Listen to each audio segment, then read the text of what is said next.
बात कर लीजिए गजा से मुताल्लिक इजरायली काबिज फौज के गजा पर मुसलसल बमबारी।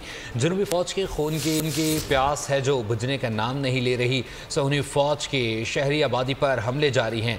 35 फलस्तीनी शहीद जबकि 70 से ज्यादा जख्मी हो गए। इसराइली फौज की रुकावटों के बायस रेस्क्यू एहलकार मुतासरा इलाके में दाखिल होने से कासिर है। मजमूई शहादतों की तादाद 35,000 तक जा पहुंची। सरजमीन फ़लस्तीन नोहा कुना 2 अरब मुसलमान खामोश तमाशाई। अजीम फ़लस्तीनी ना थके हैं ना झुके। काबिज इसराइली जंगी तैयारों ने रफा में अल हशश खानदान के घर को निशाना बनाया जिससे 7 अफराद शहीद हो गए। पिछले 24 घंटों में शोहदा की तादाद 35 हो गई। फ़लस्तीनी महकमा सेहत के मुताबिक अभी तक दर्जनों लाशें मलबे तले हैं। काबिज इसराइली फौज की रुकावटों के बायस तिबी रज़ाकार जंगज़दा इंक्लेव में ताहाल दाखिल नहीं हो सके। 7 अक्टूबर से इसराइली हमलों में 34,971 फलस्तीनी शहीद जबकि 78,641 जख्मी हैं। सब्सक्राइब करें और बेल दबाएं ताकि कोई खबर रह न जाए।